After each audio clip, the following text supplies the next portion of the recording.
السلام عليكم ورحمة الله وبركاته. بسم الله والحمد لله والصلاة والسلام على حبيبنا وأسوتنا وقدوتنا وشفاعنا رسول الله صلى الله عليه وآله وسلم. نفسك في إيه؟ تعالوا نعرف بعد ما نصلي على حبيبنا صلى الله عليه وآله وسلم، والكلام للرجال وللنساء. يعني نفسك في إيه ونفسك في إيه؟ كل إنسان في الدنيا عايش في الدنيا ديت ليه أحلامه اللي بيتمنى ان ربنا يحققها له، فمنهم من يوفق ومنهم من يعجز عن تحقيق تلك الأحلام. لكن المسلم لا يمكن ييأس أبدا، بل يسعى وراء حلمه أو وراء حلمه مرة بعد مرة حتى يحقق كل أحلامه، ما دام أن أحلامه مشروعة وليس فيها معصية لله سبحانه وتعالى. عشان كده بسألك وبسألك، نفسك في إيه ونفسك في إيه؟ لو قلت والله أنا نفسي أتجوز وانت برضو قلتي نفسي اتجوز، اقول اسعوا، يعني خذوا بالاسباب بفضل الله سبحانه وتعالى. طبعا سعي الرجل غير سعي الفتاة. الفتاة سعيها هنا هو الدعاء والاستغفار والعمل الصالح والصدقة، وان ربنا سبحانه وتعالى يهيئ لها الاسباب في ان ربنا يرزقها بزوج صالح.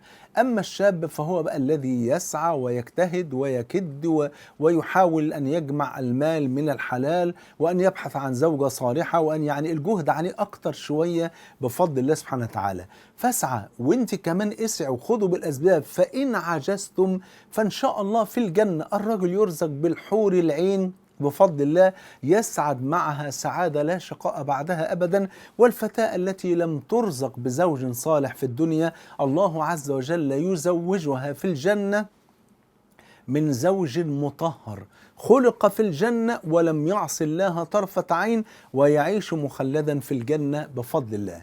نفسك في ايه برضو ونفسك في ايه؟ والله نفسي في شقة. اسعى وخد بالأسباب وخدي بالأسباب، فإن وفقتم فاللهم لك الحمد، وإن عجزتم عن ذلك ففي الجنة الغرف والقصور، بل في الجنة غرفة أو يعني بفضل الله من لؤلؤة مجوفة طولها 60 ميلا في السماء، وفي رواية وعرضها 60 ميلا بفضل الله، من لؤلؤة واحدة مجوفة بفضل الله. نفسك في ايه؟ نفسي في مصدر للرزق من الحلال، وهي نفسها في مصدر للرزق من الحلال. اسعوا برضو وخذوا بالأسباب، فإن وفقتم فاللهم لك الحمد، وإن لم توفقوا ففي الجنة أهل الجنة قال عنهم جل وعلا يرزقون فيها بغير حساب.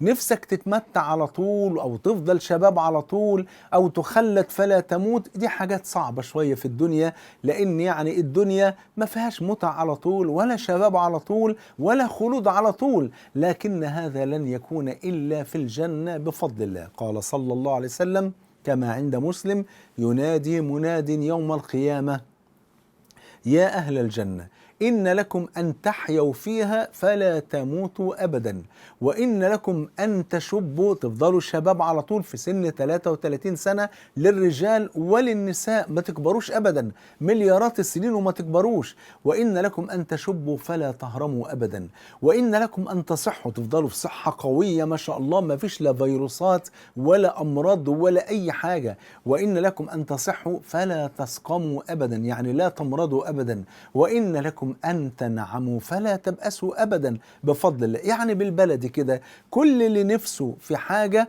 فهي موجودة في الجنة. فإن كان تحقيق الأمنيات في الدنيا قابل للنجاح أو الفشل، طب وإن تحقق النجاح فهو غير دائم، لأن في النهاية لو حققنا أحلامنا إما أن نموت ونتركها، وإما أن تزول عنا عياذا بالله، إما بالفقر أو المرض أو السفر أو الحرمان أو غير ذلك.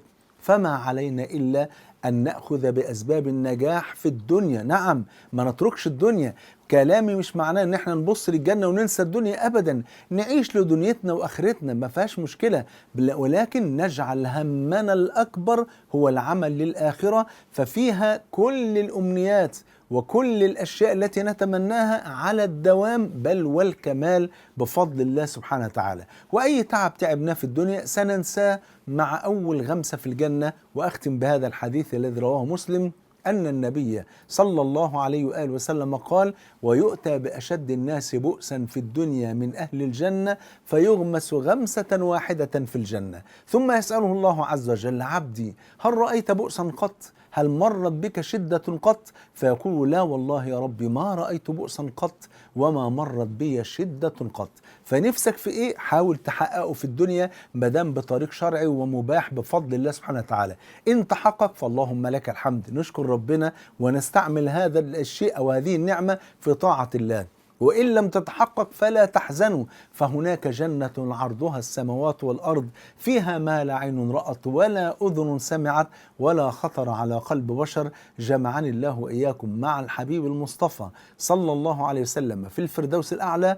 بحبكم في الله، والسلام عليكم ورحمة الله وبركاته.